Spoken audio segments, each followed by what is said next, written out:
Radhe Krishna. Friends ఈ video చూడండి.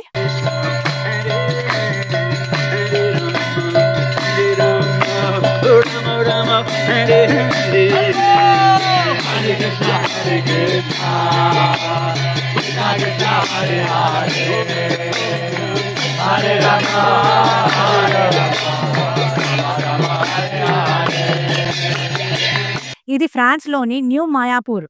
ఇప్పుడు హిందూ ధర్మానికి కేంద్రంగా మారింది. మన దేశం నుండి వేల కిలోమీటర్ల దూరంలో ఫ్రాన్స్‌లోని ప్యారిస్‌లో ఈ అందమైన హిందూ గ్రామాన్ని ఎవరు నిర్మించారు?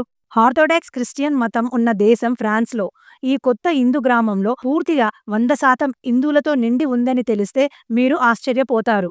1970లో ఇస్కాన్ స్థాపకుడు ఆచార్య శ్రీల ప్రభుపాద గారు యూరప్‌లో భక్తి ఉద్యమాన్ని వ్యాప్తి చేయాలని కలగన్నారు.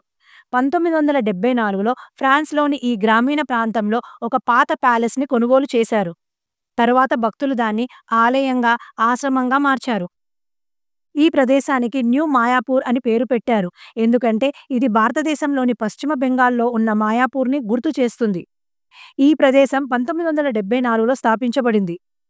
ఇప్పుడు ఇది ఫ్రాన్స్‌లోని భక్తులకు మాత్రమే కాకుండా ప్రపంచవ్యాప్తంగా వచ్చే భక్తుల కోసం ఒక పవిత్ర స్థలంగా మారింది. ఫ్రాన్స్‌లోని హిందువులు ఇక్కడి వాతావరణాన్ని చాలా ప్రేరణాత్మకంగా భావిస్తారు. Purity is the force. That when we live a pure lifestyle, that the vibration is so powerful that it can bring about change in another human being. ఇది వారి ఆధ్యాత్మిక ప్రయాణాన్ని మరింత పురోగతిలోకి నడిపిస్తుంది. క్రిస్టియన్ మతాన్ని అవలంబించే ఈ దేశం ఫ్రాన్స్ ఇప్పుడు హిందూ ధర్మాన్ని ఎందుకు స్వీకరిస్తున్నారు?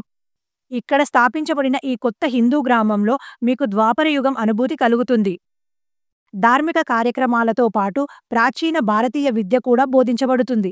ఇక్కడ వైదిక విద్య, సంస్కృతం మరియు భారతీయ సంస్కృతిపై వివిధ క్లాసులు నిర్వహిస్తారు. ఇక్కడ రోజు ఉదయం 4:30 మంగళ హారతితో ప్రారంభమవుతుంది. భక్తులందరూ కలిసి శ్రీకృష్ణుణ్ణి స్తుతిస్తారు, మంత్రాలు జపిస్తారు మరియు కీర్తనలో మునిగిపోతారు. తర్వాత భగవద్గీత క్లాస్ జరుగుతుంది.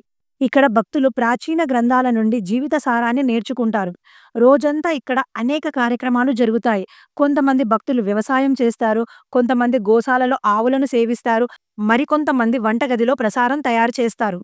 ఇక్కడి ప్రసాదం శాకాహారం మరియు సాత్విక ఆహారం. ఇది భగవంతుడికి సమర్పించబడుతుంది. ఫ్రాన్స్‌లోని ఈ న్యూ మాయాపూర్‌లో స్వయం సమృద్ధిపై క్లాసెస్ ఇవ్వబడతాయి మరియు ఇక్కడ ఆర్గానిక్ వ్యవసాయం ఎంతో ప్రాముఖ్యత పొందింది. సాయంత్రం మళ్ళీ కీర్తన మరియు హారతి జరుగుతుంది. తరువాత భక్తులు విశ్రాంతి తీసుకుంటారు. న్యూ మాయాపూర్ కేవలం శాంతి కేంద్రం మాత్రమే కాదు. ఇక్కడ జరిగే ఉత్సవాలు దీన్ని సజీవంగా మరియు ఉత్సాహంతో నింపుతాయి. సంవత్సరంలో అనేక పెద్ద ఉత్సవాలు ఇక్కడ జరుపుకుంటారు. జన్మాష్టమి, రాధాష్టమి మరియు గౌర పూర్ణిమ. జన్మాష్టమి రోజున శ్రీకృష్ణుడి జన్మదినాన్ని జరుపుకునేందుకు ఆలయాన్ని అందంగా అలంకరిస్తారు. భక్తులు నృత్యం చేస్తారు, కీర్తన చేస్తారు మరియు ఉత్సవం రాత్రి 12 గంటల వరకు సాగుతుంది. ఇక్కడ మరొక ప్రత్యేక కార్యక్రమం కూడా జరుగుతుంది, రథయాత్ర. ఇందులో జగన్నాథుణ్ణి, బలదేవుణ్ణి, సుభద్రమాతలని రథంలో అలంకరించి చుట్టుపక్కల ప్రాంతంలో ఊరేగిస్తారు. ఇక్కడి శాంతి, భక్తి మరియు ప్రకృతి సమ్మేళనం దీన్ని అద్వితీయంగా మారుస్తుంది. నేటి బిజీ జీవితంలో ప్రజలు ఇక్కడికి వచ్చి శాంతిని పొందుతున్నారు. ఇక్కడ ప్రతి మూల శ్రీకృష్ణుణ్ణి గుర్తు చేస్తుంది. ఆలయం యొక్క అందమైన వాతావరణం, గోశాలలో ఆవుల సేవ, కీర్తనల మధుర ధ్వనులు అన్నీ మనసుకు శాంతినిస్తాయి. ఇక్కడికి వచ్చే భక్తులు చెబుతారు, న్యూ మాయాపూర్ వారి జీవితాన్ని మార్చింది. ఇక్కడ సాదాసీదా జీవన శైలి మరియు భక్తి వారిని ప్రపంచపు రద్దీ నుండి దూరంగా తీసుకువస్తుంది. ఈ ప్రదేశం ఇస్కాన్ భక్తులకు మాత్రమే కాకుండా తమ జీవితంలో శాంతి మరియు అర్థాన్ని వెతుకుతున్న ప్రతి ఒక్కరిది కూడా.